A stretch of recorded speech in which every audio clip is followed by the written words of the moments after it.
the Eager Beaver Show. You are listening to a True North Eager Beaver Media Incorporated podcast.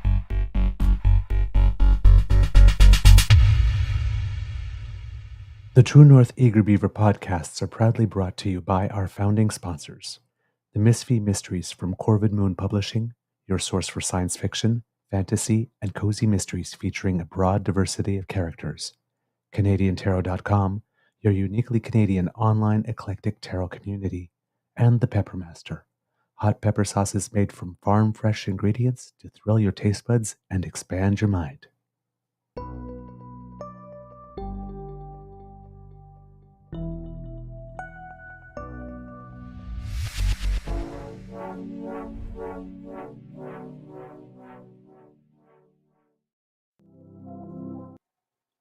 Well, good morning and hello, kids, and welcome to Season 4 and episode number 439 of the Daily Beaver Morning Show here on the Crier Media Network. Boo, boo, boo, boo. Today, I can't help it. It's the Olympics. I have to. Today, recording day is Friday. Thank God. Friday, August 2nd, 2024. And it's going to be another hot one here at the Beaver Lodge. It's going to be a hot one for the next few days here. I'm your host, the Eager Beaver, pronouns he, him, hey, Mr. Beaver, eh? And I am very, very, very happy that you are here. Big thank you goes to our podcast founding sponsors, the Peppermaster, the Misfit Mysteries from Corvid Moon Publishing, and CanadianTarot.com. Forgot to mention pronouns he, him, hey, Mr. Beaver, hey.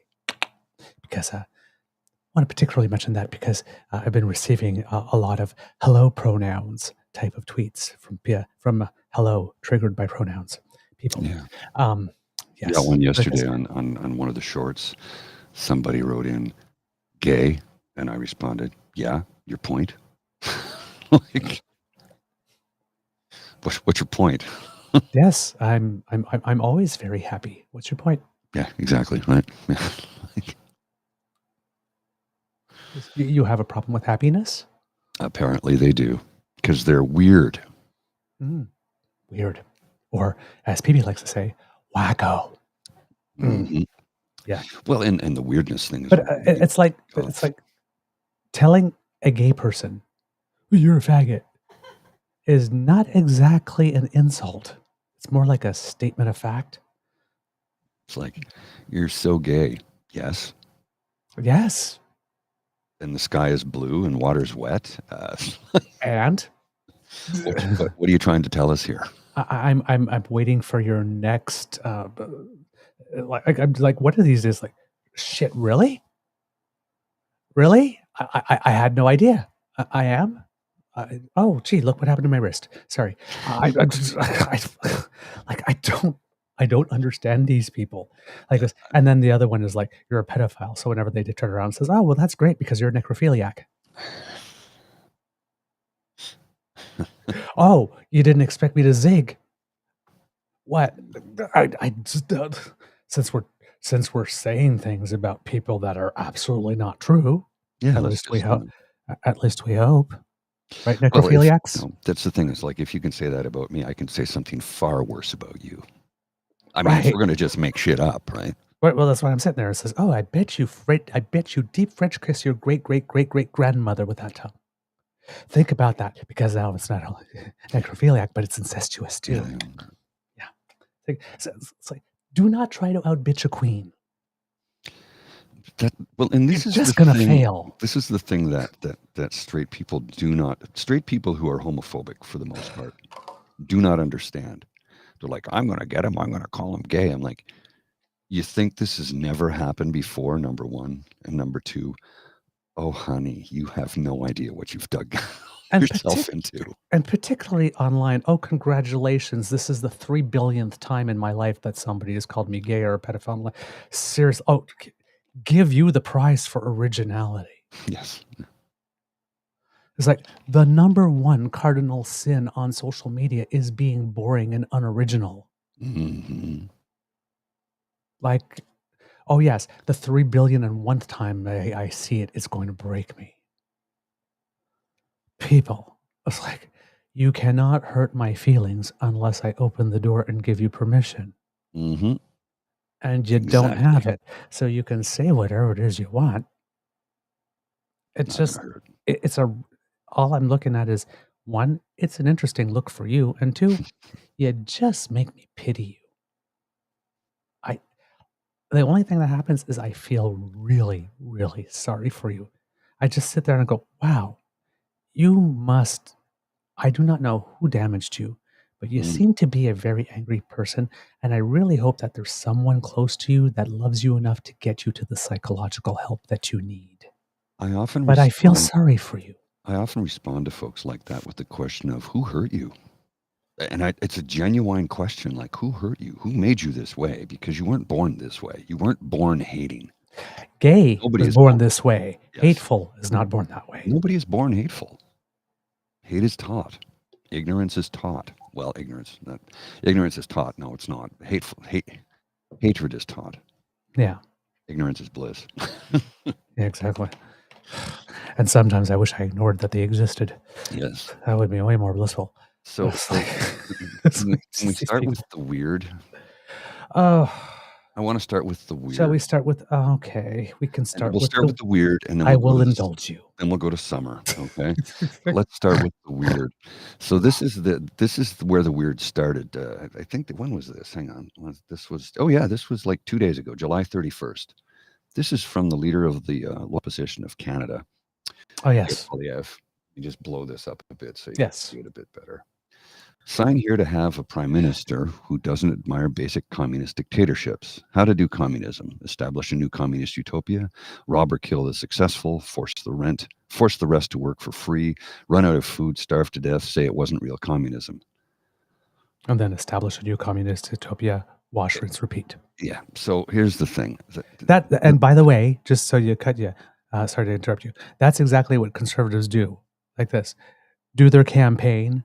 Lose their campaign, say we didn't communicate our policies well enough, try a new communications tactic, but still put out the same old stupid policies that have been rejected God knows how many times. It's not that you can't communicate the policies well. It's because your policies suck. Yes. Well, this is just bizarre behavior from the leader of the loyal opposition. And of course, the response from the prime minister, I think, was great. I know. I think this guy needs to touch grass. Or perhaps even smoke some. Something. That guy needs to calm down. That PP guy is wound way too tight. Just way too tight. I mean, the behavior from him is bizarre. It is totally bizarre. It's just, again, his whole comment the other day, like, this man is not, he needs help. Again, it's almost like, there's a whole bunch of Canadians now that are going like Poilievre is weird and conservatives are weird, or Poilievre is wacko and wacko conservatives or wacko PP and whatnot. This was just, and things travel like this, and it applies. But I mean, he's unstable. Yes, he's unstable. It's beyond weird. It's unstable. His only comms right now is Twitter, because the House isn't sitting, so he doesn't get his 2-minute or his 30-second clip from question period right now, right? So this is how he's communicating. Yeah, which is why they called back that committee on the status of women thing, so that he can have an opportunity to have some clips of something going on in Parliament that he can market. Up in their face. Yeah. Well, here's, yesterday I talked about it, right? Mm-hmm. And I said, all of this was a pretext for people on the conservative side to then just go out and say, to market this as Justin Trudeau doesn't care about survivors of violence and to label him a fake feminist. Mm-hmm. Right? Well, did I call it or did I call it? Kits and Cubs. Let's put this up and blow this up here. There we go. If there was any doubt that it was a setup and that this was the plan all along, part one, because there are that many. Pierre Poilievre. There's I was one. repulsed. Abuse survivor demands Liberal MP apologize after testimony. Hijacked in chaotic House committee. With a screen cap of a National Post article. Then he retweeted Michelle Ferreri. No meetings, no acknowledgement of the crisis, wasteful spending and more deaths, the Liberal legacy. Justin Trudeau, you are a fake feminist, and you and your MPs who silenced these witnesses today should be fired. Did I call it or did I not call it? Uh-huh. All right. Number 3. This is what the Liberals and the NDP did to victims at an emergency committee on violence against women today. Trudeau's Liberals, backed by sellout Singh's MPs, teamed up to silence victims of intimate partner violence. So that was Pierre Poilievre, a second time, tweeting on his own, retweeting Anna Roberts. Mm-hmm. It was one of the 3 that were singled out on the committee, although there's all 5. Then Michelle Ferreri again. Absolutely disgusting. Liberal NDP coalition silence victims. 2 witnesses storm over the House committee in tears decrying Liberal politicization. Yes. And then... If there was any doubt. Yeah, if there's any doubt. That this was the plan all along, part 2. No fewer than 7 times did Pierre Poilievre tweet or retweet something with regard to all of this claimed fake feminist. Just as we predicted he would. 7 times yesterday. Yep. 7.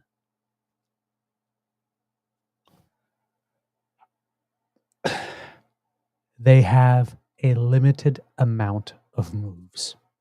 Once you figure out what the moves are, you know what they're going to do. Well, there was an article written in the Toronto Star the other day that unfortunately I couldn't access because it was behind a paywall and I'm already paying for too many damn things. But it basically said Canadians need to pay attention to the lies and the garbage that is being spewed forth by Pierre Poilievre. And I happen to have that one. Oh, fantastic. It appeared in the Toronto Star. It is time for Canadians to confront Poilievre's assault on decency. And I'm guessing that by Christopher Holcroft, a contributor. Quote, "Have you no decency, sir?" This dramatic rebuke by lawyer Joseph Welch to U.S. Senator Joseph McCarthy during a televised hearing in 1954 turned public opinion decisively against the senator's infamous campaign to persecute his opponents with baseless accusations of being communists. Oh, what? Jeez! What did we open with, Mr. Grizzly? Uh-huh. Pierre McCarthy Poilievre. Yes. As Americans struggle to overcome a new political threat, it is time for Canadians to confront the assault on decency happening in our own country. I have advocated for civil discourse for 15 years and have been a student of politics for many years longer. The rhetoric and politics of federal Conservative leader Pierre Poilievre is a dramatically new and dangerous development for Canada.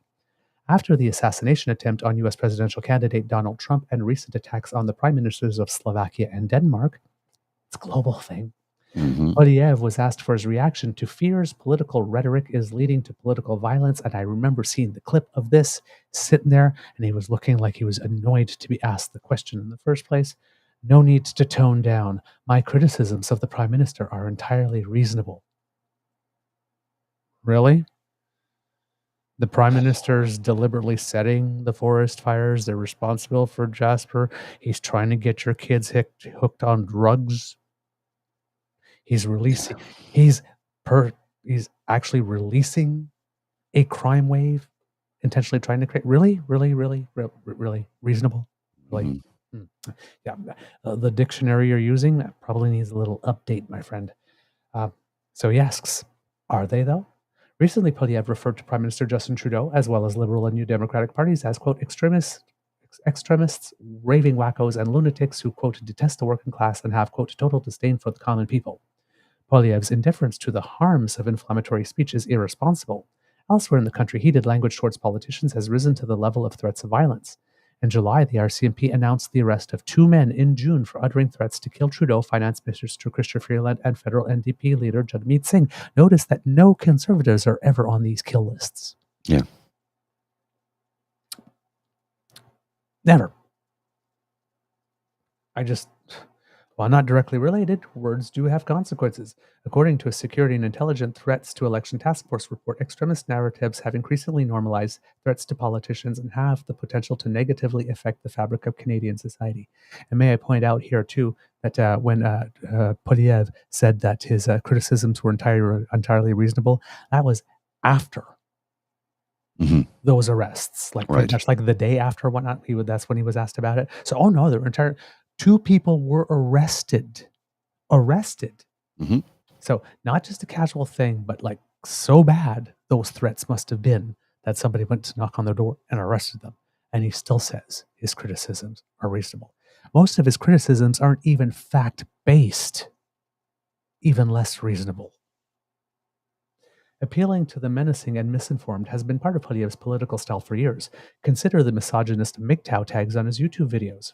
His questioning of the value of compensating residential school survivors, his support for the Freedom Convoy, his defending of far-right website Rebel Media, his meeting with protesters holding extreme anti-government views, his promoting of misinformation such as suggesting wildfires in Alberta were started by the Trudeau government or giving air to the Great Reset conspiracy theory, and his siding with radical parental rights marchers over LGBTQ plus kids and their families. Yes, and there are many more that we can add to that, like saying nothing, as Leslie Lewis, Colin Carey, and Dean Allison had a Nazi brunch with Christine Anderson, whose party has been labeled by the European Parliament as an extreme right-wing, dangerous party.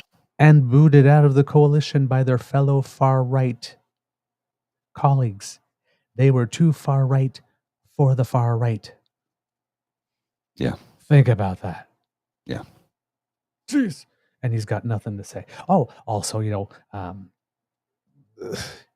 having nothing to say when Tucker Carlson comes to town, who once again had an interview with, or was doing Vladimir Putin's work after the release of Evan Gershkovich and all those other people yesterday. Yes, but or taking picture with green shirt guy. Yes. I didn't read the T-shirt. Or Diagolon guy, or going into Diagolon friendly trailer, or just it never stops with this guy. Yeah. Ever. As my Nana would advise, show me who you go with, and I will show you what you are. It's fugly. While it may have become a Canadian cliche to say, this is not who we are, surely this is not what we aspire to be. And I always say, yeah, but this is who some of us are. So pay attention. Mm-hmm.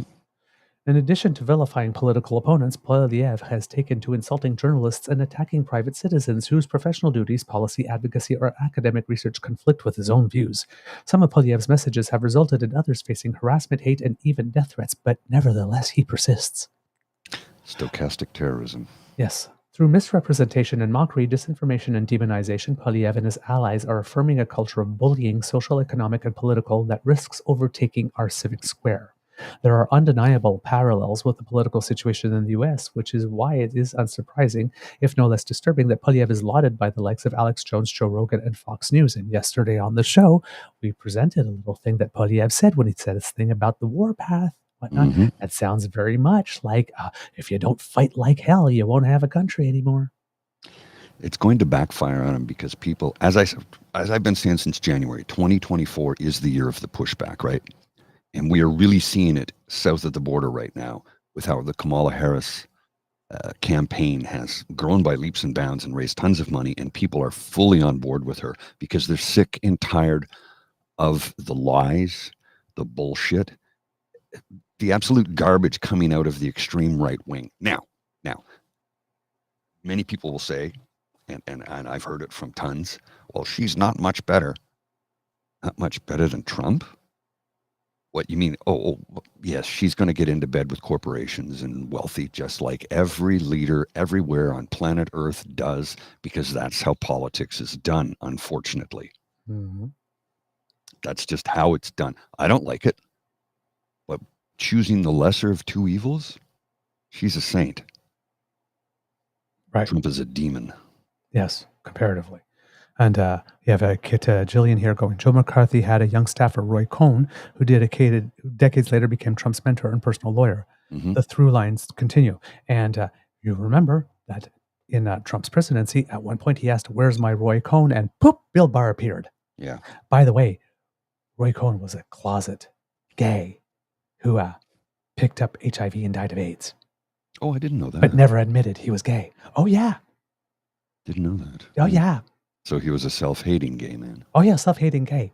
I guess. And yes, woe be you, including his own doctor. Because his own doctor told him, it's like, you're HIV positive and whatnot and like this.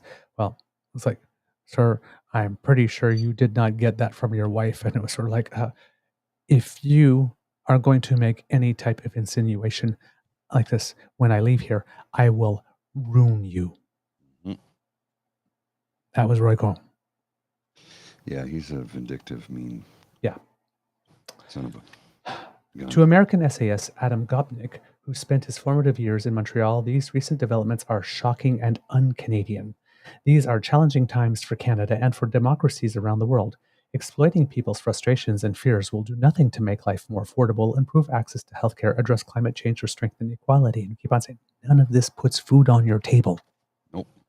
Gets you a family doctor. It just educates your kids. It does nothing to help you. None of this helps you. None of this makes your life easier. None of this gives you any freedom. Canada's common decency, the enduring values of civility and caring, honesty and humility are central to understanding our country. These are the national characteristics that have inspired our greatest accomplishments and shielded us from our worst crises. This is how we raise our kids, what we teach our schools, preach in our places of worship, and promote in our sports. Such sentiment was fittingly shared by hockey player Wayne Gretzky in his eulogy at former Prime Minister Brian Mulroney's funeral. Quote, our country is all about coming together, being friendly, helping other people, and paying respects, he said. We must fight to hold on to these values and reject the politics of Poilievre. In so doing, we can ensure decency remains Canada's North Star. And I have the article from Adam Gopnik here, who... something going on with my computer this morning. He's a staff writer at The New Yorker, and he grew up in Montreal. He's an American. Grew up in Montreal. He's a polymath, so he's like very, very smart, to say the least. But he says, I just want to read a couple of lines here. He says, I'm going to start talking about how liberalism is the love that dare not speak its name.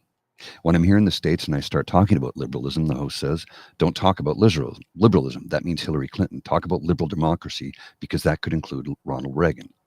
And if I'm in Canada, everyone says, don't talk about liberals, because that means Justin and the government, the Liberal Party of Canada.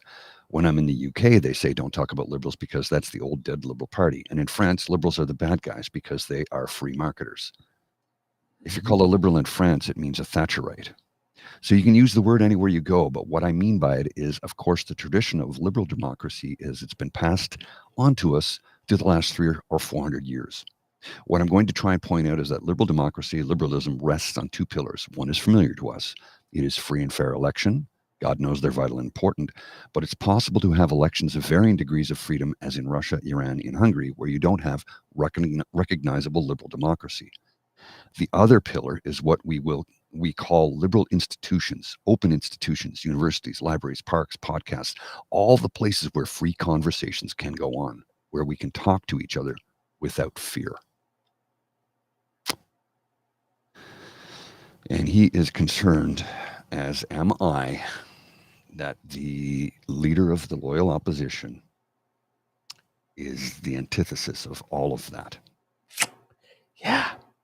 And Kids and Cubs also, if you want to know a little bit about Roy Cohn, I believe that there's a movie version of it now, but there was a play called Angels in America.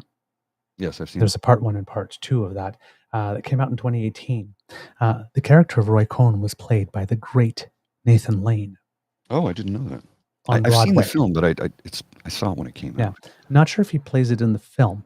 I thought it came out before 2018. No. I'm thinking of the band, and the band played on. And the band played on. Yeah. Yes, that was in the 60s. Oh no, and the band played on. Sorry, sorry. That's not early 90s. Yeah, early late 90s. 80s. Yeah, that was Early the 90s, age. yeah. Yeah, I'm thinking of oh God, I can't remember. The Boys in the Band. Sorry. Oh yes, Which was different. Yes. But yes, so yeah, in 2018, Angels in America came out, and he won the Drama Desk Award as the Best Actor and the Tony Award as the Best Actor in a dramatic role. So Nathan Lane can really, and it was an interesting choice to pick an actual gay man to play Roy Cohn for the original on Broadway, but playing against type because Nathan Lane is very open and proud. So the furthest thing from self-loathing that you can think of. So that must have been a stretch. Can you imagine? It's like, hey, Nathan, you're gay. We want you to play a gay role. Well, gee, that's not going to be a stretch. It's Roy Cohn. Oh, yeah, that's going to be hard.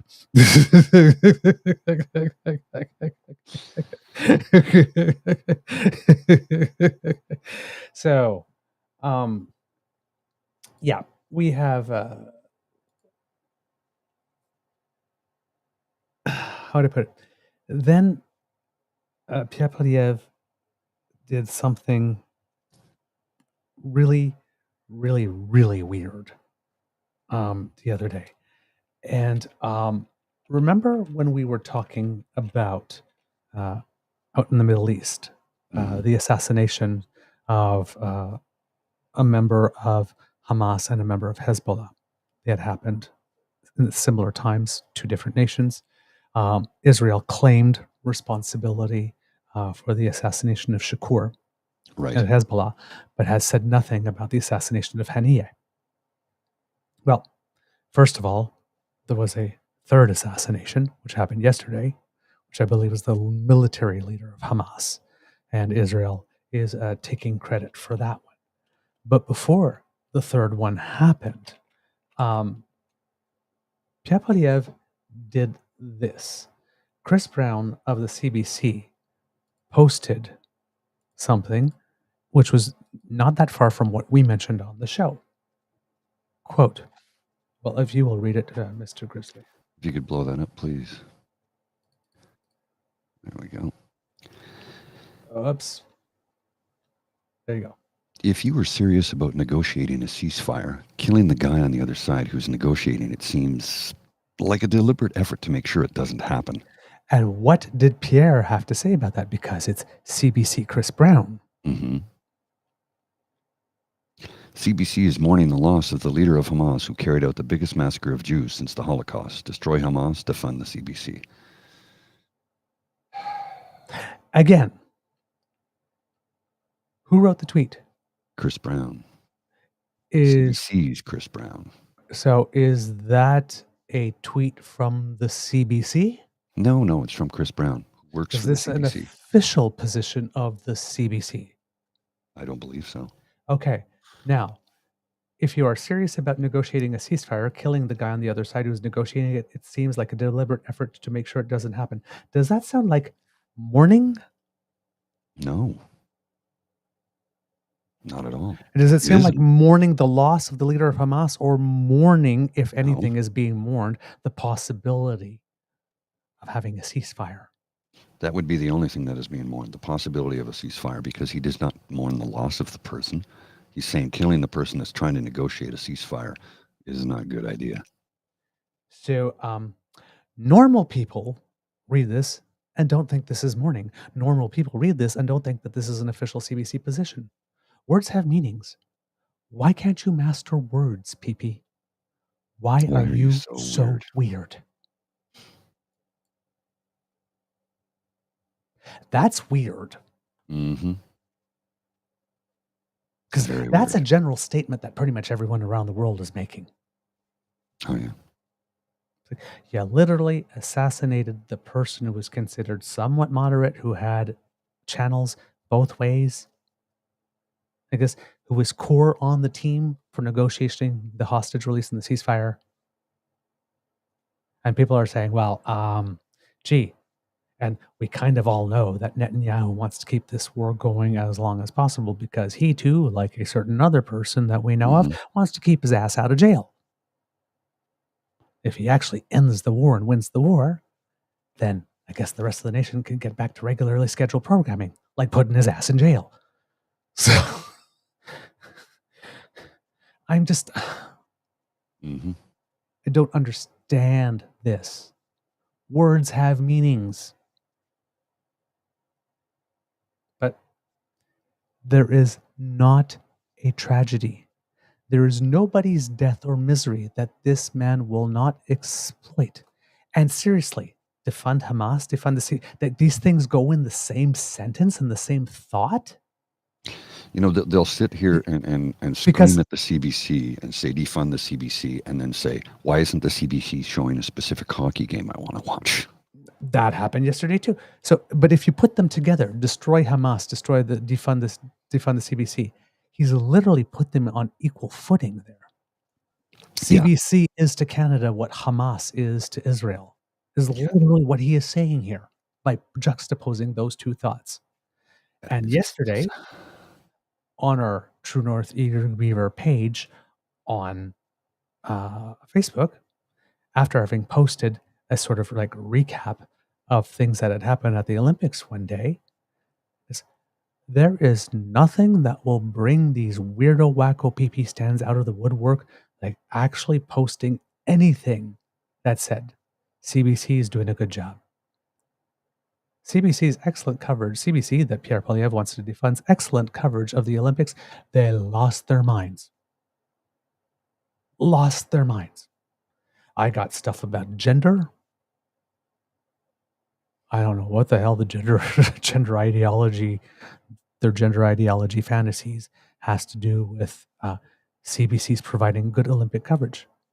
We got over 20 hours of coverage per day on TV. We've got CBC Gem that shows full events. You can watch them back in replay. Every event available is on Gem. Every single one. Yes. They're all sitting there and goes, oh, I'm watching them. The announcers keep on talking about themselves all the time like this. Yeah, if you're watching on the main CBC channel where they're going back and forth and switching back to events. Mm-hmm. But go to sports, go to TSN, you can watch a whole tennis match and sometimes there isn't even any commentary. Mm-hmm. Go to CBC Gem. Everyone, like it is literally all there. Are you really saying that if CBC didn't exist, no other networks would pick it up? Of course nobody said that. Why are you responding to something nobody said? It says other networks have picked it up. There have been Olympics that have been covered by CTV. Coverage wasn't as good. Well, and wasn't as extensive. TSN is covering some of the Olympics. They literally, CBC is working with other broadcasters to cover it because the costs involved, number one, and number two, there's just so much to cover. So they're trying to get absolutely everything to you. So yeah. But they're going, well, TSN are like us. TSN and Sportsnet has it, but it's not like TSN went and negotiated a deal with the IOC. It's like CBC negotiated the deal and said, okay, we've got all this stuff. Now, which do you networks want this? Yeah. So who's in? It's an all of Canada effort. Yes. It's a cooperative agreement between Rogers Sportsnet and Bell, which is TSN. They're getting Olympic coverage too. The feed comes from the CBC. Right.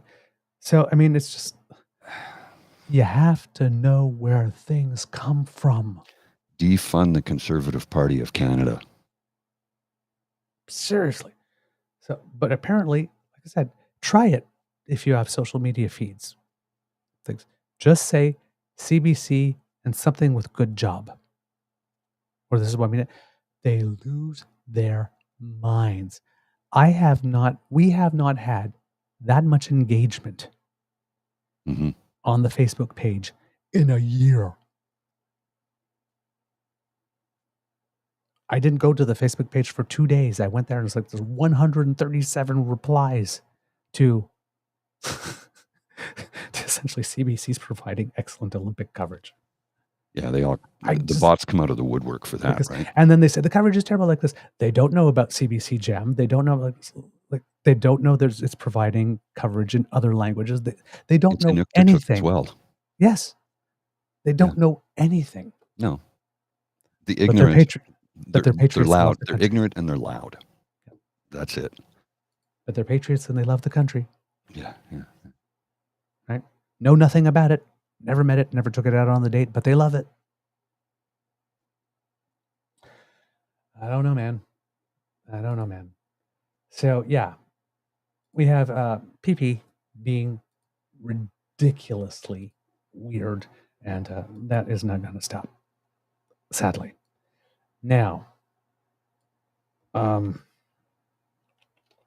that thing that we talked about yesterday, that we dedicated the most of the show to, was that meeting that happened. And it's pretty bad. Yeah. There's another story that came out yesterday, CTV, that says, MP says she regrets distress caused to witnesses who left the meeting in tears. Quote, Liberal MP Anita Vandenbelt fell short of an apology after instigating a fracas on Wednesday that led two witnesses testifying about violence against women to storm out of a parliamentary committee meeting. Vandenbelt said in a statement that she deeply regrets the, quote, distress that this meeting caused the witnesses. The statement came after domestic violence survivor Kate Alexander demanded an apology from the MP for what she described as abusive behavior. That might be an interesting choice of words, but, quote, sorry, I don't accept this statement from her, Alexander, who appeared before the committee as a witness, said Thursday. She knew what she was doing. She didn't make a mistake. Mistakes happen. I can forgive mistakes. This was intentional. On that, she's right. Another of the committee's witnesses, women advocate Megan Walker, said Vandenbelt's regrets don't amount to an apology. Quote, it's not an apology, it's a statement, said Walker. She has caused an entire community of women and girls who have faced abuse and are following this some distress, and that's not acknowledged here. Our summer meeting was scheduled for MPs to hear from advocates. This is all the stuff that we mentioned yesterday.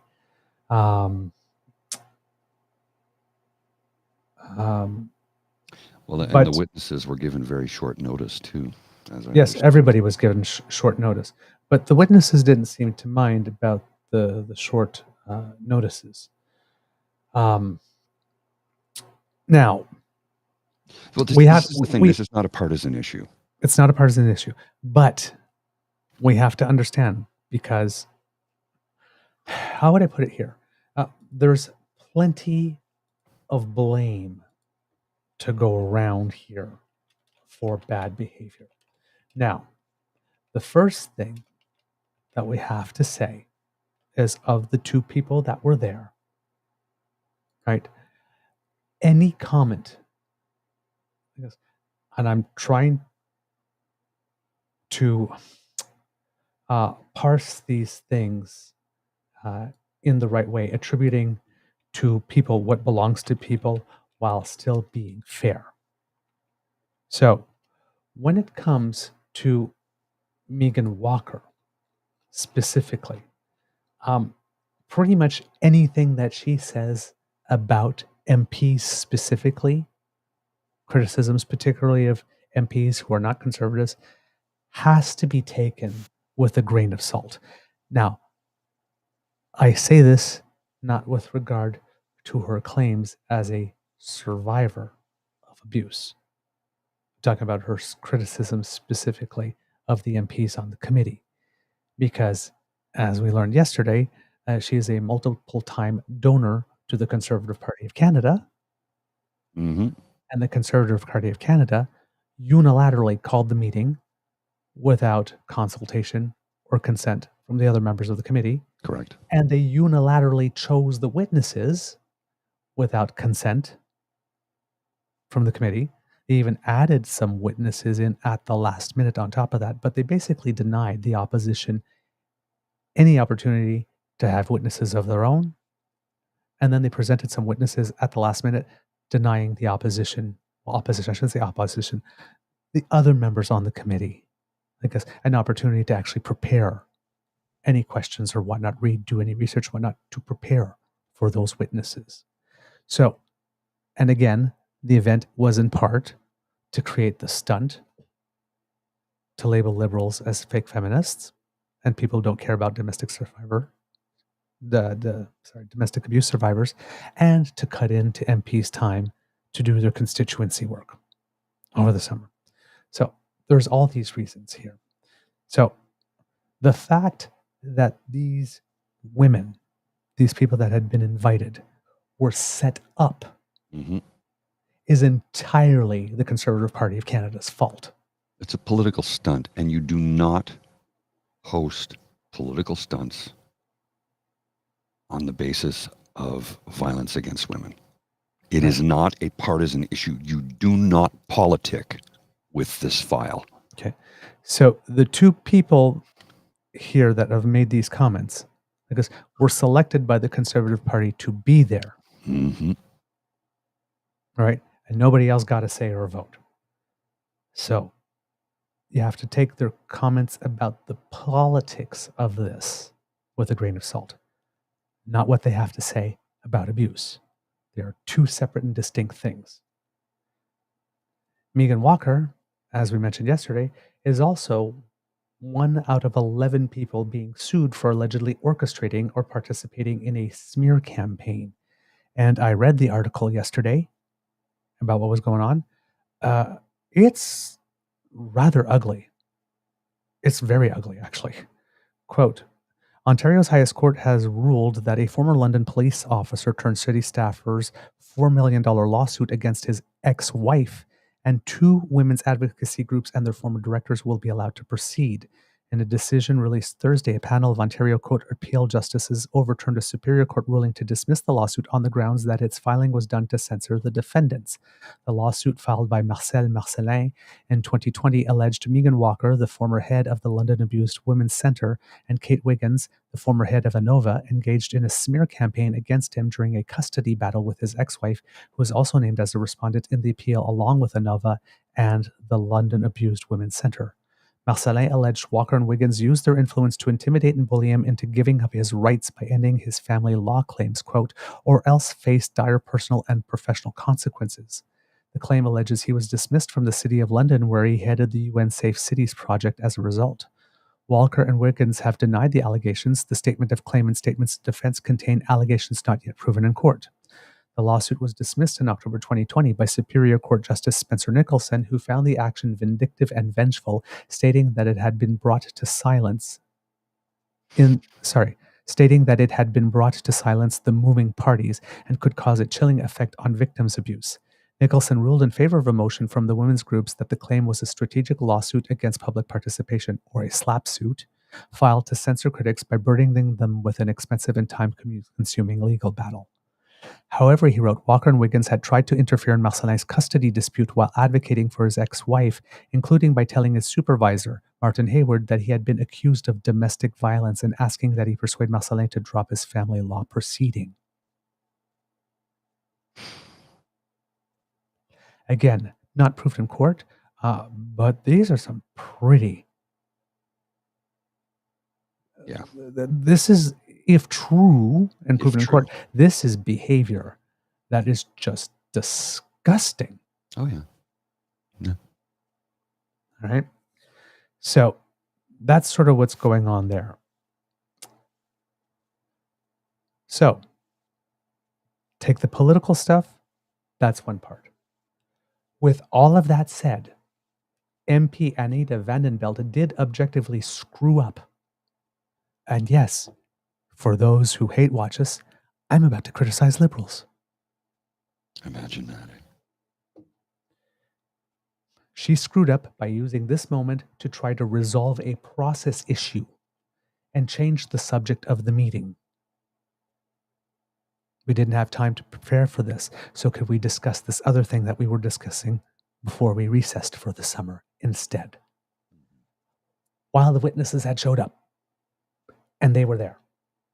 Now, had the meeting been about something like changing the tax code or funding research, it might have been appropriate to bring up the process issue at that point in the meeting with the witnesses there. But the issue was domestic violence. Right. And witnesses alleged to have experienced it. Even Megan Walker deserved better than that. The process argument took place in front of the witnesses who, understandably, given the sensitive nature of the subject, were harmed by this. And they left less than impressed. It simply wasn't the right moment to bicker about process, even though Vandenbelt was 100% correct about the CPC members of the committee, under the direction of its new chair, having intentionally made choices to screw over other parties and lessen the value of the meeting. The meeting would have had way more value if they would have been able to hear from more voices. And with members, all the members that were not Conservative Party being able to actually prepare and ask salient questions. Mm-hmm. It's like, clearly they did not call this meeting to have the best possible meeting, to get the best possible result for the people for whom they claim to have been advocating. Because they wouldn't have done that. All that part is the CPC's doing. If there were process issues that absolutely had to be resolved before anything could start, would have been best to go in camera. Yeah. Go behind closed doors. Let the witnesses wait somewhere. Make sure that they have plenty to drink, that they have got plenty to eat. Make sure that there maybe even be some counseling services there. Because it's already nerve-wracking. You're going there to talk about something terrible that happened to you. That's very, very hard to talk about. Okay, it's going to be delayed for a while because we got a couple of process issues to resolve. Go someplace comfortable with not too much stimulation, and if the extra time is making people nervous, maybe have some counseling support. That could have been done, but no. Instead, it was dirty laundry was aired out in public, right in front of the witnesses, causing them additional stress on a day when their emotions and stress were probably already at a peak. Oh, yes. They did not need this. There was an utter lack of emotional intelligence, of judgment, and of discernment in this case. The witnesses did deserve an unreserved and unambiguous apology for this, but Anita Vandenbelt was not able to bring herself to do that.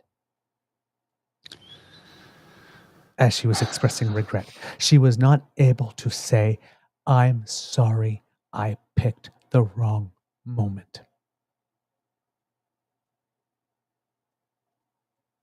That was my bad. Organizing the meeting in this way was their bad. But me, right off the bat. And it's not like she was aggressive about it. I've seen a clip. She was calm and she was not trying to be accused. Yeah, right? Mm-hmm. Still not the time, because she basically took the bait. The Conservatives set it up that way, and she went into that meeting like it was any other meeting and said, "Mr. Chair, I'd like to start with a point of order," and like this right before things get started, and start arguing about process. Again, these are not changes to the tax code. No. We're talking about people's deeply emotional, psychologically scarring things that are become, as Christine Blasey Ford said, indelible in the hippocampus. Events that have happened to people. This is not how you handle this situation. Do you have any emotional intelligence whatsoever? What the hell? Clearly not. It's not always most important for other people to admit you were right. Even if you were right. Especially if it comes at the cost of doing right by survivors. Anita was in that meeting. She had a point. She was correct about the point, and she wanted Conservatives who will never concede anything to a Liberal to say, "Oh, you were right. We screwed up." That was not going to happen. You know who you're dealing with. Mm-hmm. What the hell were you doing? In what universe did you think that was a good move? Jeez. And yes, like I said, the Conservative MPs on that committee merit to have their backsides raked over the political coals for all eternity. Yes. For having exploited the survivors to manufacture a stunt serving only to accuse the Prime Minister of not caring about survivors. Somebody who goes by Michelle Golden Retriever Mama specifically said this whole shit show was for an audience of one. Yeah. Pierre Poilievre. The devastating and sad truth here is that pretty much no MP behaved appropriately here. None of them. All in different ways, but none of them did. The moment was supposed to be about the survivors, and the committee lost sight of that, and they lost sight of it at all stages. The stage of calling the meeting, of organizing the meeting, of selecting the witnesses, or blocking witnesses, not allowing MPs to prepare. And not one Conservative MP, you will see all these Conservative MPs are there complaining about the Liberals trying to shut down the process. Not one of them stopped. Not one of the chair didn't interrupt the meeting. The chair didn't say, let's go into they let it happen. Oh, yeah. The Conservatives that were there, when they saw it was devolving, allowed it to keep on happening rather than saying, you know what, this isn't appropriate. Let's stop this right now. We'll go in camera. So they were all too happy to have that happen. As you can tell by how their click, they used it for clicks. Meanwhile, you have all these people that showed up there for what? Even if Megan Walker had a secondary motive to be there, that was hyperpartisan. Even if. Yeah. All the rest of it. You shouldn't be playing politics with this file, though. It's like disgusting. It's disgusting. It's disgusting. And let's be clear, the fact that Megan Walker did donate to the Conservative Party does not necessarily mean that she was there for partisan purposes. But it also raises the question, out of all of the people in Canada who's a survivor of domestic violence, you really had to pick one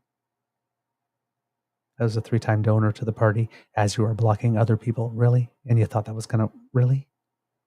You thought that was going to be good for her? Because you have people like us speculating about whether or not she had mixed motives. That, again, distracts from the actual issue.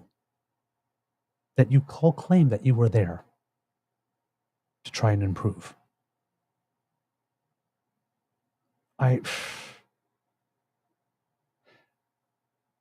This moment was not about you, MPs. It was not about you to grab a mic and say, I've done all of this work for this and I really care about the subject. The moment was supposed to be about, thank you for responding to our call and for coming. We know that this is going to be a difficult day and we would like to make this as easy as possible, but you do have information that is vital for us to know in order to make things better. And we are extremely grateful that you have graced us with your presence. Instead, they tried to score political points against their rival. Everybody was trying to score political points against everybody there. Yeah. They completely lost sight of the survivors. They were pawns for them and nothing more. Nothing more. That was it. That was all. It's who this Reform Party is. They do not care one iota about anybody but themselves. Collateral damage is just the cost of doing business. They don't give a shit. I mean, I say it all the time, but it's, you know, the old Maya Angelou saying, when someone shows you who they are, believe them the first time. They've been showing us who they are for a while now. And people are not believing them for some reason. Or they're believing the bullshit that they tell them. I just don't understand how they could have any support, how this party has any support. I don't know how a single woman living in this country could think about voting Conservative in the next election. Because they don't care about you. And they just proved it to us. Yeah. So ladies, get your hackles up. Get pissed. We're right behind you. Get loud, get angry. We will stand here behind you, supporting you 100%. Raise hell. Because this shit can't stand. It can't go on. This ain't it. No. It's bad. It's really bad. I want to give a big note of thank you actually to Kit T. Wigmore here, who who's joined us on our chat. If I'm understanding correctly, because I reread the chat yesterday, I believe they're actually watching us from the United States. So welcome. And they've made like really beautiful comments about the topics that we're handling and the way that we're handling them. So I just wanted to let you know that we see you, and we're grateful for what you have to say about us. So thank you. Thanks. I have a clip here. I don't know if it's about 9.5 minutes, almost 10 minutes actually. Okay. And it's from our friend Lisa. Okay.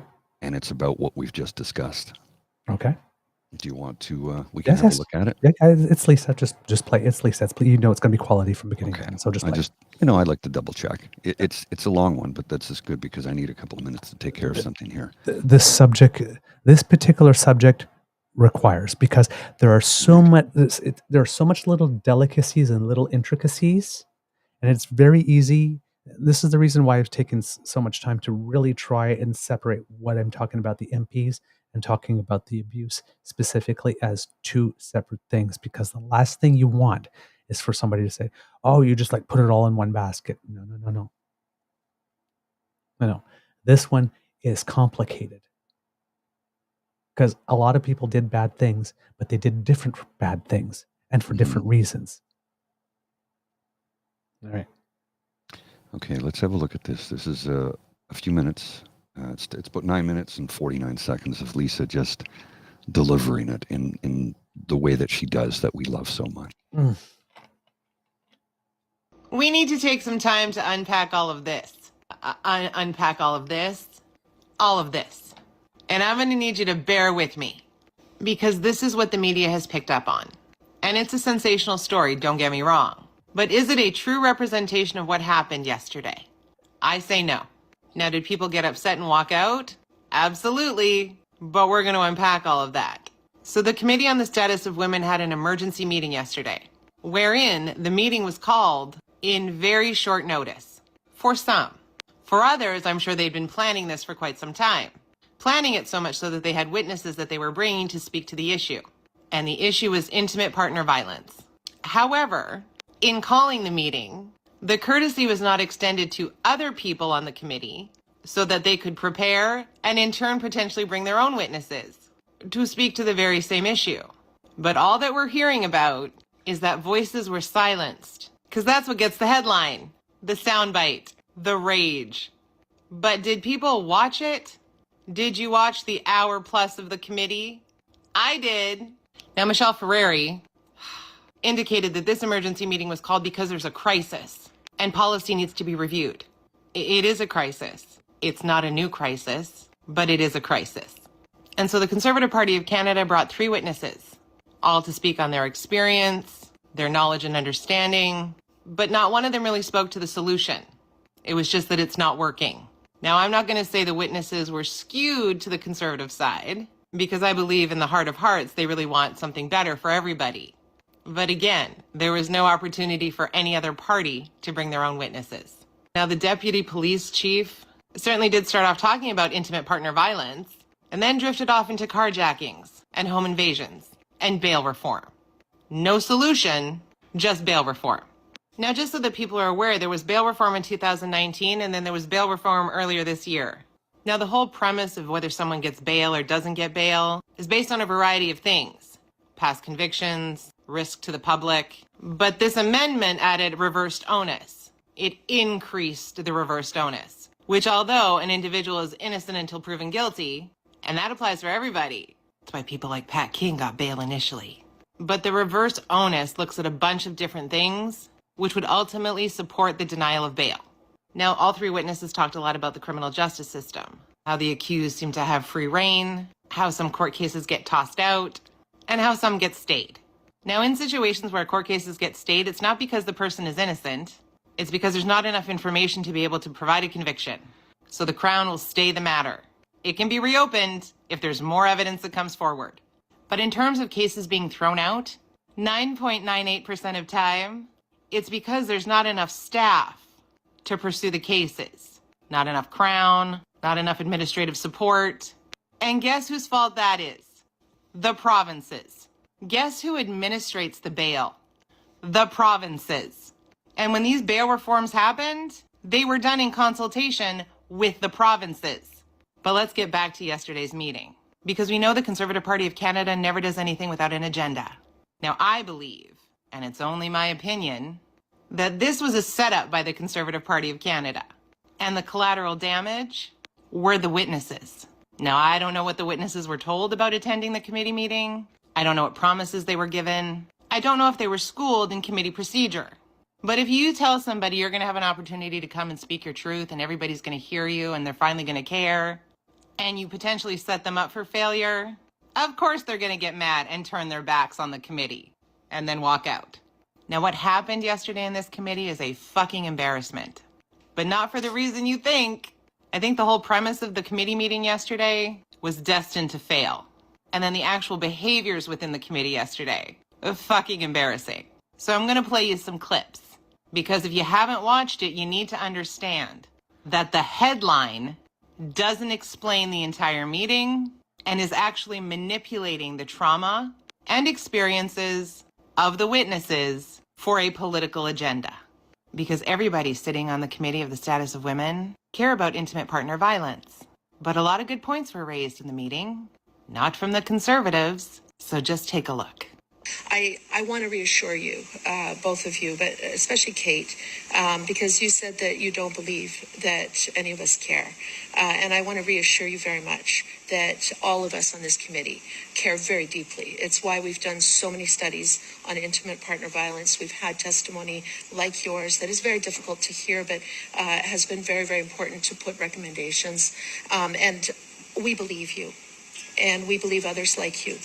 And our government has put many, many measures to try to make sure that the things that happen to you don't happen to others.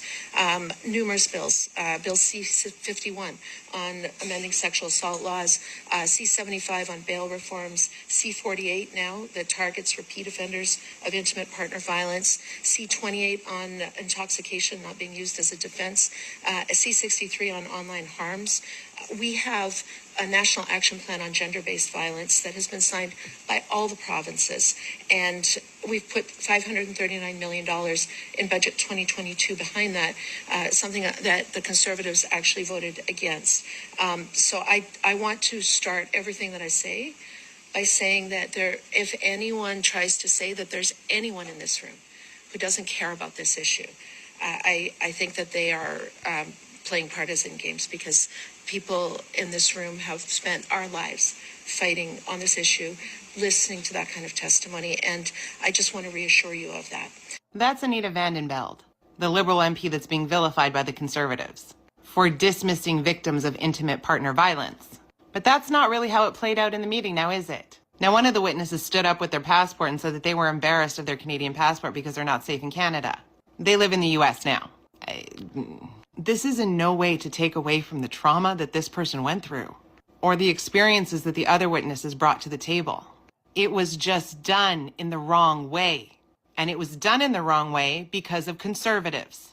Because committees have agendas. They have ongoing issues. They have minutes. They have procedure. And this pitting of women's issue, when intimate partner violence encompasses so much more, trans issues, non-binary issues, Indigenous issues, but it's pitting issue against issue, because this is what happened next. I just want to reassure you of that. I also do, with respect, want to talk a little bit about how this meeting came about. We have had studies that we've all agreed on to talk about these issues. In fact, we're in the middle of a study right now on coercive control, which we have put a number of witnesses that we'd like to hear from as a committee. But we know that the Leader of the Opposition has asked Conservative-chaired committees to hold as many meetings as possible during the summer to take us away from the important work that we're doing listening to our constituents. And we also know that in this case, it was a few days' notice. We were not given, any of the members except Conservatives, the opportunity to put forth witness names, which is something that every committee does just out of basic fairness and respect. And I personally would have had a number of witness names that I would have loved to have heard from. In fact, there were witness names added an hour before the meeting so that members didn't even have a chance to plan or prepare what kind of questions we might want to ask. I know that for this committee, this is something we've never done. We do not use victims and survivors' trauma to try to score political points in this committee. And then she referenced something that was tabled from the last meeting, which, if this is a continuation of the committee, probably should have been dealt with first. But that's likely not what was presented to the witnesses, or that it's even a possibility that they're going to reference what's still open. Now, I don't have time on here to show you all the clips that I pulled, because there's a lot, showing absolute disregard for procedure by the chair. Shelby Crump-Newman, CPC MP, who visibly sighed at the number of points of order when she ignored the hand of another MP, Leah Gazan, who had her hand up long before Michelle Ferreri, except Shelby just kept making excuses and wouldn't concede. Leah, who's an MP from Manitoba, also would have liked to have been able to bring witnesses, and pointed out the fact that there were no Indigenous witnesses, members of the 2S LGBTQIA+ community, and Michelle Ferreri had the caucasity to say that Kate Alexander in her witness testimony spoke to all groups, provided examples from all groups. You see the problem I have with that? It still doesn't give a voice to those marginalized groups. Again, we're pitting things against each other, things that are important. Now, I highly encourage people to go and watch the hour and a bit. I know it's taking time out of your day, but you need to see it goes beyond the headline. All issues related to women and female presenting people are important, but it's the cons who manipulated it for a headline. Witnesses should be mad at them. Boom. Boom. She said it so much more eloquently than I did. Well, it's just, I mean, she knocked it right out of the park, as she always does. Yep. I just, again, I ended the show yesterday with just, oh, fuck me. Because I'm not hardwired that way, so I can't understand it. I can't understand what would, on these type of subjects, because when you should be wanting the best possible information, the most complete possible information, everybody, no exceptions, men, women, no matter how you identify, can be the victim of abuse within the home. Any age, children, seniors. As you're an adult and you think you got everything together, and then all of a sudden the tables turn and you're sitting there and you're wondering, you're on the floor and you're wondering, oh my God, how did I end up here? Like, I'm an adult that's got my stuff together. How did I end up in this situation? Those thoughts that reel through your mind. That is the question that gets asked all the time. How did this happen? I asked the right questions. I looked for the red flags. When there was something, I said, hey, this happened. Can we talk about this? Like, I asked all the questions. I was in an abusive relationship once. Not physically, thankfully, because guy was 6'4" and over 230, so I wouldn't have survived that. But I was in an abusive relationship once. Because at every step in the process, when there was something, so, oh, you know what? Something happened. Let's talk about this. But they had the answer for everything. And it wasn't until the poop hit the fan completely, and the relationship had completely imploded. 2 days after Christmas. And I was sitting at home in my living room on New Year's Eve thinking, like, 3 days ago, I had a ring on my finger and we were talking about moving in together. And now it's New Year's Eve and I'm sitting in my living room alone. How the hell did this happen? Yeah. Because I'm the person who put a ring on my finger, someone I never want to speak to again. In fact, I made it quite clear. When I was dropped off at the airport, the first thing I did was plug my computer into a wall. So like, let's make this very clear. I don't want to hear from you. I don't even want my name to cross your lips. Do not ask my friends about me. Do not, like, we never were. I want you no ill will. I just want my energy untied from yours as fast as humanly possible. And then 26 more times in the next year, this person tried to establish contact with me. 26. Before he finally imploded in public in front of other people and then just disappeared.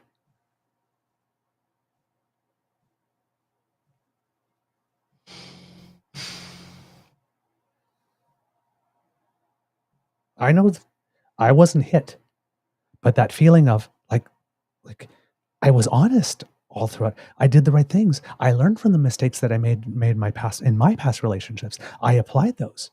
When I saw something that was wrong, I asked about it. I didn't like this when there was something, the time where your partner is starting to make jokes, but all the jokes are put down jokes. All of a sudden, and it's like, we all have self-deprecating senses of humor. We all do a little put down jokes, like, one here and there, but like 5, 6, 7 of them a day. It's like, can we talk? Because this is not funny to me. We had all those conversations. I was proactive. I didn't let it slide. And I still ended up, I'm sitting there going, I did everything right. How did I end up here? It's a mind fuck. Add physical violence to that, as if the psychological and the emotional wasn't enough. I personally can't imagine it because I didn't suffer that part. But holy crap. Yeah. It's, One of the witnesses came with photos. Photos. Mm-hmm.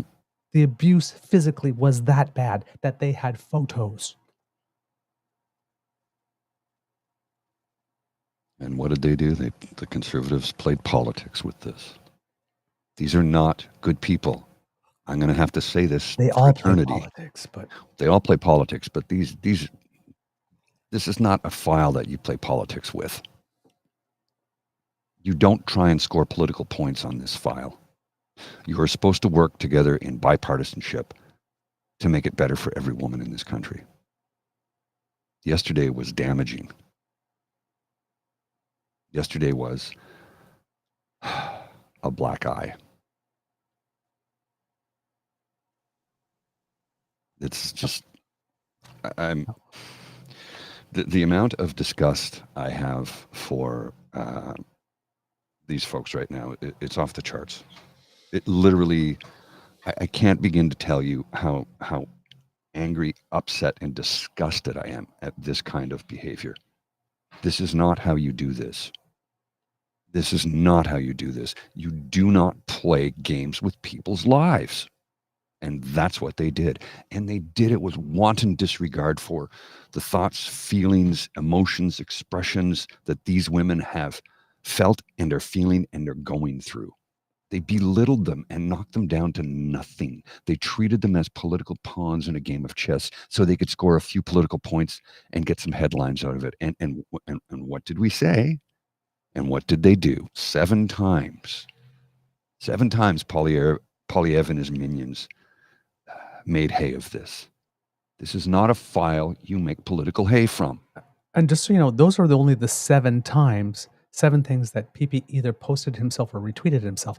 I didn't go on Michelle Ferreri's page. The ones that said Michelle Ferreri or Roberts, those are ones that PP. Had I gone on their own pages, I might have found way more. Right. That's just what the leader did. 7 times. The leader, who wasn't even in the room. Despicable human being. Despicable human being. We're going to have to wrap up shortly because the renovations have begun again and it's getting really noisy in here. Oh, darn. I had so much more. Apologies. It's impossible to do any work in here with the things the way they are right now. Okay. There's one thing that's particularly important that I have to mention, if you happen to be living in the British Columbia area, in the area around the Chilcotin River and the Fraser Valley between the Chilcotin confluence and Hope, British Columbia, you are being asked to remain extremely vigilant, and you may have to evacuate. And it's not fires, but it seems that some time ago there was a landslide that happened that created some type of barrier and dammed something up. And it seems that whatever it is that is dammed, because this is not a dam that humans built or Beaver Dam or whatnot. This is as a result of the mudslide, the landslide. Something blocked the flow of water. It is suspected that it will probably give within the next 24 to 48 hours, and all the water that's accumulated there will come rushing down if that happens. Emergency Preparedness Minister, British Columbia, Bowen Mao, has put out a warning there. And so for people to do that, and I just want to get it for you here, the emergency thing that was put out. So just, if you will be patient with me for a second here, I will draw it out. But there we go. Emergency info BC. Ongoing, a BC emergency alert has been issued by the province of British Columbia. People and boaters are asked to leave the following areas immediately: the banks of the Chilcotin River from Hansville to Fraser River, the Fraser River from Chilcotin River to Hope, British Columbia. And then in the statement that they put out specifically, see a BC emergency alert message. So it seems to be the same thing that's written there. I'm just scrolling through. So yeah, not much more information than that at the moment. But there's also some concern for salmon stocks as well, because it's the path that they used to spot, and it's actually the season, like right now. Right. So there could be some extremely more damage. But it says here, this is from the Canadian Press News out of Williams Lakes, British Columbia, reporting here.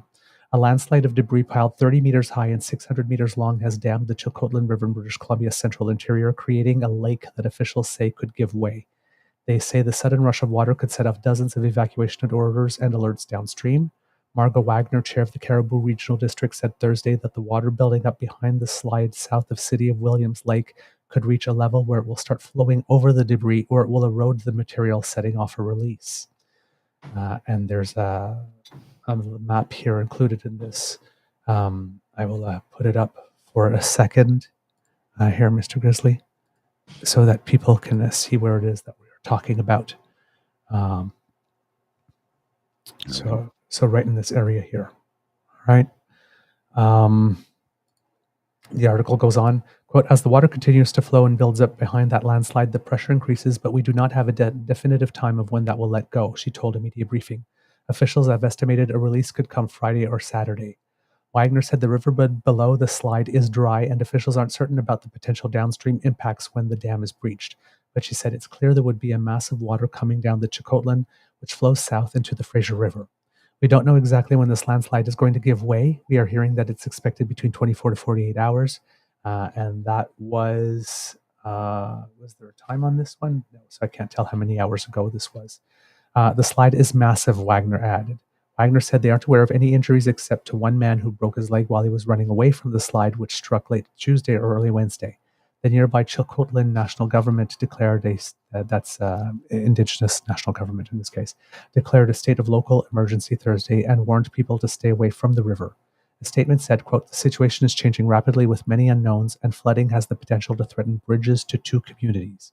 Quote, at this time, we don't know what each day will bring, but we are prepared and have managed emergencies over thousands of years, including several slides blocking the river in my lifetime, Chief Joe Alphonse said in the statement. Minister of Emergency Management Bowen Ma told a separate news conference Thursday that if the dam were to break, it's possible that dozens of evacuation orders and alerts would be issued along both rivers and, quote, people need to be prepared. Quote, let me be clear, the risk to people and communities along the river is unknown at this time, but it has the potential to be significant. She said engineers, geologists, and hydrologists are on site and in the air assessing the landslide and working to understand the potential impacts downstream. The minister said people living alongside the Chakotlan River and Fraser Rivers for hundreds of kilometers to Hope at the eastern end of BC's Fraser Valley are encouraged to pack and prepare for their home for possible flooding by moving equipment and other assets from low-lying areas. Ma said anyone planning to be on a boat on the Fraser needs to rethink that, and people must stay away from the shoreline between Hope and the confluence of the Chakotlan, as a gush of water and debris can make the banks unstable. Evacuation orders span 107 square kilometers along the Chakotlan, which the district said involves 60 properties, including 12 homes with an estimated 13 residents. Wagner said the landslide happened in an area that was burned out during wildfires in 2017. One thing leads to another, and these climate change things. There's a lot of area where the trees are dead, they are still standing, but their root system is totally done and they are not absorbing water, which is an issue. Dwayne Tannant, a geotechnical engineer professor at UBC Okanagan, said the topography in the region is prone to landslides, and while the 2017 fires are likely to have been a factor, he doesn't believe it was the main cause. Quote, I'm thinking it's more than wildfire, it's the geology, topography, and total erosion that are probably the key drivers here, he said, noting the slide was not a preventable event. It would be an economical use of provincial resources to do anything, particularly the scale of the slide and where it's located, he said when asked about mitigation. Tennant said a river blocking landslide, quote, is relatively rare, but officials should be concerned that slopes upstream of the blockage could become destabilized once the dam breaks, potentially creating a domino effect of other landslides. I think that's a remote possibility, but it should be given some consideration, he said. BC's River Forecast Center has issued a flood warning for the Chakotlan north of the slide, saying the debris is, quote, creating a lake that extends several kilometers upstream. The Forecast Center says the eventual breach of the landslide debris could also lead to an outburst flood, with a surge of water rapidly flowing downstream. In the event of a breach, the Forecast Center says the surge could reach the Fraser River within hours, and while flooding south of the Fraser Canyon would likely be less severe, substantial increases in flow could extend to the mouth of the river in Metro Vancouver. Wow. Okay, this is big. Yeah. A flood watch has been posted downstream of the Chakotlan and Fraser Rivers to Hope, while a high stream flow advisory has been issued for the Fraser River right through the mouth of the river in Metro Vancouver. Ma said there are worries that a sudden release of debris could cause additional erosion as it moves down the river, as well as concerns about what impact the blocked water is having on salmon. Quote, there are also concerns that persistent low water levels might impact navigation channels for fish, like the ongoing Chinook Run and the Sockeye Run coming up. Those can have significant impacts on the ecology of the river system. So, again, all the things that you need, pack your bags, have it close to the door, and be ready to go at a moment's notice. Do not wait. Do not wait until it's declared. Have your bags packed now, because once a day breaks, that's not the time to start gathering your stuff. No, you don't have any time. You got to get out of there as quickly as possible. So I need to address something here in the comments. Okay. I'm going to put it on the screen, and then I'm going to address it. Reverend Chad. Oh, that one. If you're actually a man of the cloth, you might want to re-examine your commentary here, because you've clearly not been watching the show, because that is not what we were doing here. We are reporting upon something that took place. Didn't we block Reverend Chad on another platform? Maybe. A couple of weeks ago? I don't know. He only made 2 comments, so I don't need to block him just yet. But, if that happens, we'll block him. But here's the thing, Reverend Chad. That is not what we were doing. If you think that's what we are doing, you haven't been watching the program. Again, why can't you master words? Dude, we're reporting on a story that took place because the headlines would have you believe something else took place when what actually did take place.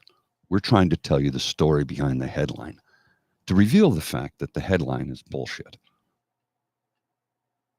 So, you're allowed and entitled to your opinion. But if you think that's what this is, you're very, very mistaken. Yeah. Also, Kits and Cubs, we were hoping to have Kit Dan on the show for a couple of minutes. Yeah, technical. Because Technical issues prevented that from happening. He couldn't. He was logging in, but it kept logging him out for some reason. Yes, because this fine man, as we talk about often, sometimes you got to throw your body in the game. Because run for something, you might be the change you're waiting for. Well, Dan did that. And yesterday, he went down to City Hall to pay his $100 and sign his papers to officially become a candidate for Ward 15 for the by-election. And from what I've been seeing in the chat, it seems that there was someone else that had wanted to run who was one signature short. So Dan offered his own signature. Rather than saying, hey, this person might be a competitor. Oh, you need my signature? No. Said, no, the more voices, the better. That's how you do it. Exactly. That's how you do it. So, Dan? Well done, sir. Well done, sir. And we will have you on the show to talk about that. All right, Mr. Grizzly, do we have a show? We do indeed, sir. We do indeed. I have a quick Easter egg when we come back after the credits for you that I find very interesting. Yes, and plus we have to do a little cheering for somebody who did us proud. Oh, yes. All right, kids and cubs, that's the end of this episode of the Daily Beaver Morning Show. We hope that you love listening to us because we love making this for you. Remember that sharing is caring and word of mouth is priceless, and you have the mouths from which we want the words to come. So please tell your peeps and poops all about us. And if you do not want to miss an episode, you don't have to, thanks to the Ray Girl, because she too is fly, particularly on Fly Day. And she has sponsored our pod page, podpage.com/TheTrueNorthEagerBeaver, lowercase letters with a hyphen between each one of those words. And if you go there and click subscribe, when we have something fresh off the bandwidth, it comes directly to you. And I'm sure the QR code will appear soon enough there so that you can scan it if you're watching. And if you'd like to help us in other ways, why not make like Kit Elaine and surf on down to the True North Eager Beaver Media Incorporated YouTube page. 4,900 subscribers so far. Woohoo! Closing in on 5,000. And we just crossed 2,500 on our Twitter feed. So thank you so much, everyone.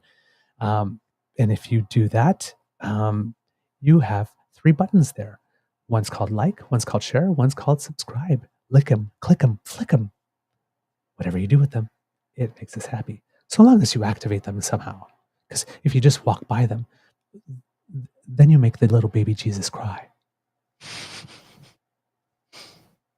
Okay. No guilt trip. Sorry. Jesus, I'm sorry to have used you that way. You will make us cry. And you don't want to see a crying beaver. No, I don't. No.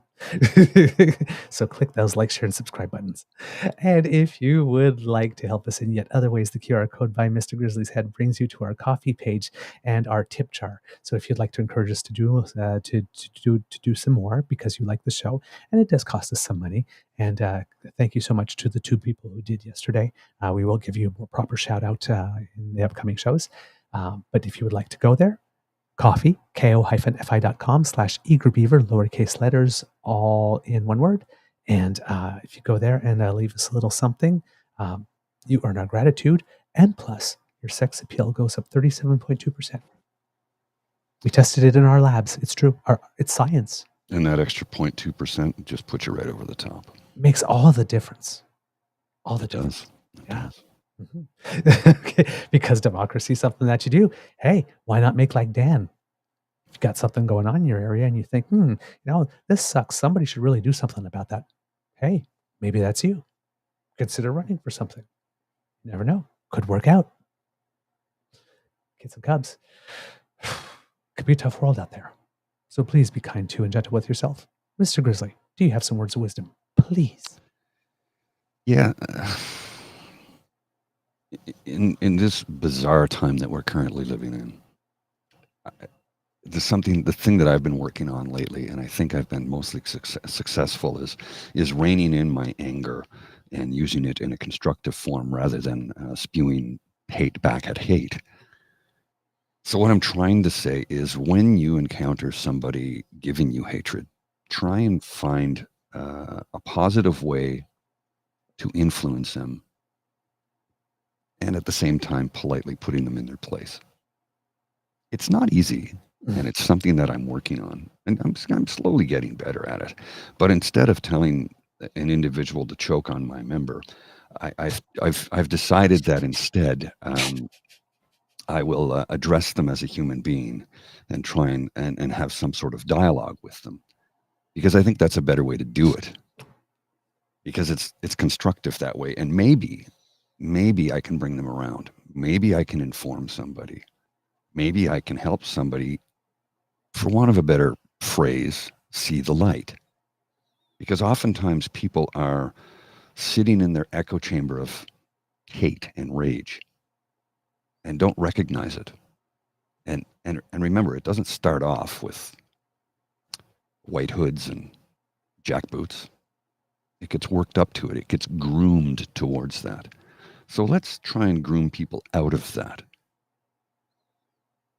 So exercise patience, exercise caution, exercise kindness, compassion, and when possible, empathy. All right. Those are some words of wisdom. Mr. Grizzly, I think it's time to cue the cock. I believe you are correct, sir. You are listening to a True North Eager Beaver Media Incorporated podcast. The True North Eager Beaver podcasts are proudly brought to you by our founding sponsors, the Misfit Mysteries from Corvid Moon Publishing, your source for science fiction, fantasy, and cozy mysteries featuring a broad diversity of characters. CanadianTarot.com, their uniquely Canadian online eclectic tarot community, and the Peppermaster, hot pepper sauces made from farm-fresh ingredients to thrill your taste buds and expand your mind. We are grateful to the Crier Media Network for its support, Pete Jarvis for our artwork, and Paul Joseph Something for our opening and closing sequence music.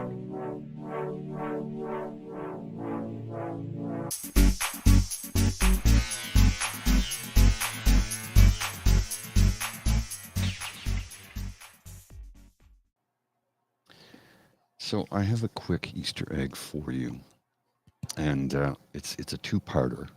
Ooh. The first one I'm going to show you quickly, and I'll read it somewhat edited. I'll read the somewhat edited version of it. How dumb do you have to be to think that Algeria sent a trans person to the Olympics? You do recognize that transgenderism is illegal in Algeria? Like, it's literally against the law there. Okay? So there's the first part of the tweet.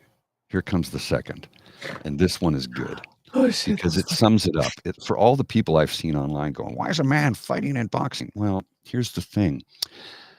From Amy Broadhurst. I have a lot of people texting me over Emain Khalef. I hope I pronounced that name correctly. Personally, I don't think she has done anything to cheat. I think it is the way she was born, and that's out of her control. The fact that she's been beaten by 9 females before says it all. Then some gentleman by the name of Ben Hyde says, what would your action have been if you were supposed to fight Khalef? Amy, I have great respect for your boxing legacy, but you've missed the mark here.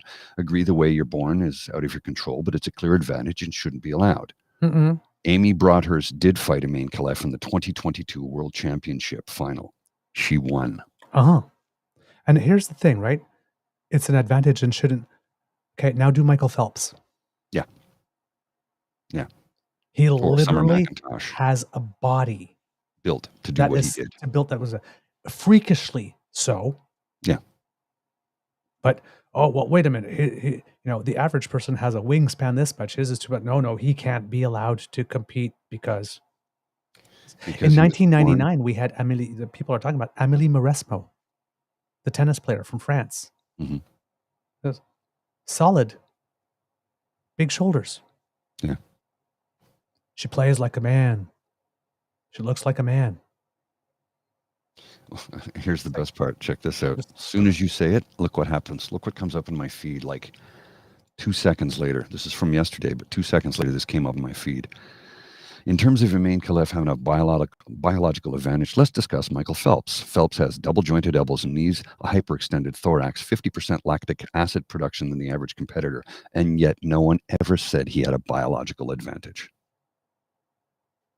I'm sure if they do analysis of Simone Biles, they'll probably find that she's got something in her calves that allows her to jump that damn high, or something, or like different type of. Because we are all born different, and we all have gifts. Some of them happen to be athletic. Just cope. Some days. Some days. Let all right. people play.